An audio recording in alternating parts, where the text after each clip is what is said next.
انسان کی سوچ، انسان کے خیالات، انسان کے جذبات جس بھی طرح کے تیار ہوتے ہیں، اس میں غذا کا بہت اہم کردار ہے۔ ہر غذا اپنے اندر ایک خاص تاثیر، خاص اہمیت کی حامل، اور یہ اپنے اثرات، اپنی تاثیر جسم کے اوپر اثر انداز کرتی ہے۔ گوشت میں بھی گوشت کی کئی اقسام ہیں، اور بعض اقسام ایسی ہیں جو جسم کے اندر اس طرح سے اثرات مرتب کرتی ہیں جس سے انسان کی طبیعت، مزاج، ایموشنز کے اندر بہت زیادہ مثبت تبدیلی آتی ہے، اور بعض اقسام ایسی ہیں جو کہ طبیعت کے اندر بہت نیگیٹو امپیکٹ ڈالتی ہیں۔ یہی وجہ ہے کہ ناپاک، حرام یا سور کا گوشت کھانے والوں کے اندر غیرت ختم ہونا شروع ہو جاتی ہے، ان کے اندر بے حیائی کی طرف رغبت زیادہ بڑھتی ہے، اور حلال طیب گوشت جسے اللہ جل شانہ نے ریکمینڈ کیا ہے، جو کہ گائے، بھینس، بھیڑ، بکری کا ہو اور ذبیحہ ہو، نبی کریم علیہ السلام کے بتائے ہوئے طریقے کے مطابق اس کو ذبح کیا جائے، تو یہ گوشت جو ہے وہ اپنے اندر بہت زیادہ مثبت اثرات رکھتا ہے۔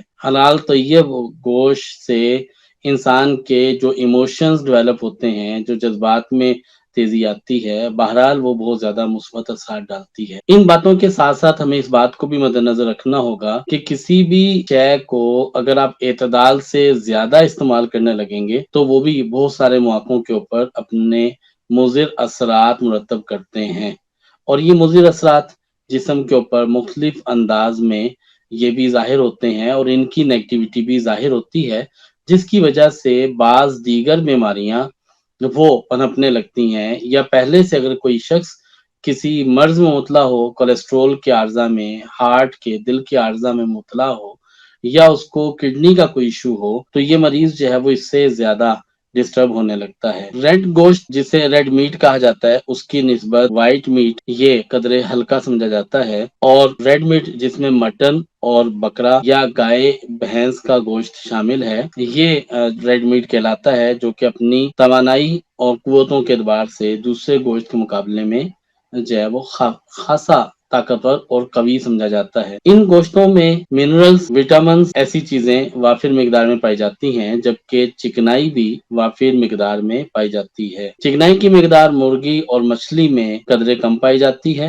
اور جبکہ protein, zinc, phosphorus, iron, vitamins یہ بھی مقدار میں کافی زیادہ ہوتی ہیں۔ 100 گرام گوشت کا اگر جائزہ لیا جائے تو اس میں 250 gram calories, 15 gram fat, 30% cholesterol, 30% sodium, 14% iron, اور 5 سے 6% میگنیشیم، 1% کیلشیم، وائٹامن ڈی 43%، اور یہ چیزیں اس میں پائی جاتی ہیں۔ اور اگر بکرے کے گوشت کے مقدار کا جو ہے اگر جائزہ لیا جائے تو 11 گرام گوشت کی مقدار میں 294 calories, 32% fat, 45% saturated fat, 32% cholesterol, 3% sodium, 8% potassium,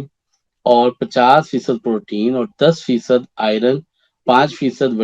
vitamin B, اور 5 سے 6% میگنیشیم، اور 43% میں کوبالامین پایا جاتا ہے، یعنی کہ آپ کی جسم کی غذائی جتنی ضرورت ہے وہ لال گوشت، ریڈ میٹ بہت اچھی مقدار میں پوری کرتا ہے۔ طبی تحقیقات کے مطابق گوشت اگر مقدار میں زیادہ استعمال کیا جائے تو پھر یہ کولیسٹرول، جگر اور کڈنی کے اور دل کے مختلف قسم کے عارضات کو ڈیولپ کر، لیکن اگر اس کی مقدار مناسب اعتبار سے اس کی مقدار استعمال کی جائے، اور یہ پھر ایک اچھا صحت مند اثر جسم کے اوپر مرتب کرتا ہے۔ بکرے کا گوشت گرم تاثیر کا حامل ہوتا ہے اور طاقتور ہے، جبکہ گائے کا گوشت قدرے ٹھنڈی تاثیر کا حامل ہوتا ہے، اور بکرے کے گوشت کو استعمال کرنے سے خون بڑھتا ہے، ذائقے کے اعتبار سے، لذت کے اعتبار سے بھی یہ قدرے بہتر ہوتا ہے۔ لیکن جو یہ خیال کیا جاتا ہے کہ بڑا گوشت یا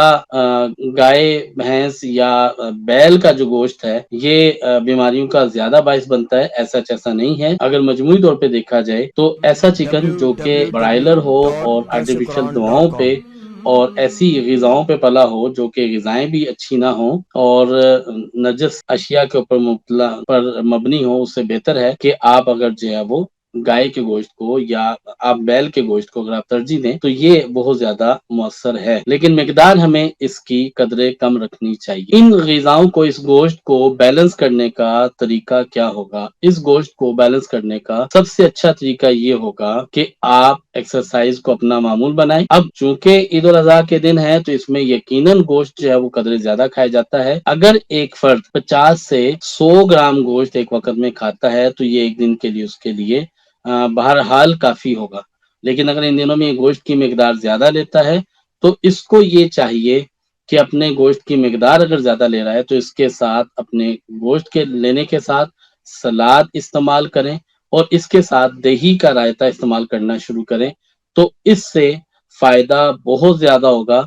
فائبر سے بھرپور سلاد جو ہے یہ مثبت ہوگی، اور بیکٹیریاز، پری بایوٹک سے بھرپور دہی جو ہے یہ غذا کو، گوشت کو ہضم کرنے کا ذریعہ بنے گا، اور ہمارے وہ مریض جو کہ مختلف قسم کے بیماریوں کے اندر مبتلا ہیں تو وہ اگر اپنی گوشت کی مقدار کو روزانہ کی بنیاد پہ اگر کچھ دن لینا چاہتے ہیں تو گوشت کی مقدار کو 100 گرام سے کم رکھیں، 50 سے 100 گرام کے درمیان پورے دن کے اندر اتنی مقدار رکھیں، تو یہ گوشت کی لذت سے بھرپور فائدہ بھی اٹھا سکیں گے، جو ان کے جسم کو ضرورت ہے اس کو بھی لے سکیں گے، اور اسی طرح سے اس مقدار کے ساتھ ان کی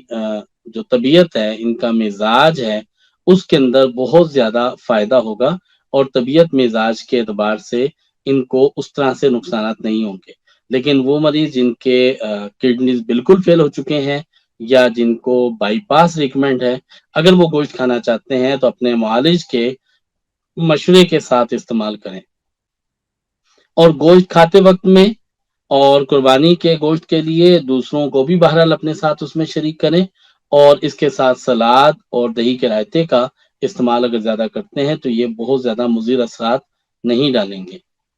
اگر آپ گوشت کا استعمال کرتے ہیں اور حلال طیب گوشت کا استعمال کرتے ہیں اور اعتدال کے ساتھ رہ کے کرتے ہیں تو آپ کی طبیعت کے اندر ہمت پیدا ہوگی، خوف ختم ہوگا، اور جرت پیدا ہونا شروع ہوگی، جسم قوی ہوتا ہے، جسم طاقت پکڑتا ہے، اور آپ بہت سارے مسائل کا سامنا کرنے کی کیفیت بھی آپ کے پاس آتی ہے۔ حلال طیب غذا جسم کے اوپر اثرات اچھے مرتب کرتی ہے، اور ناقص غذا اس کے ذہنی، روحانی، جسمانی دونوں طرح سے اس کے نقصانات زیادہ ہوتے ہیں۔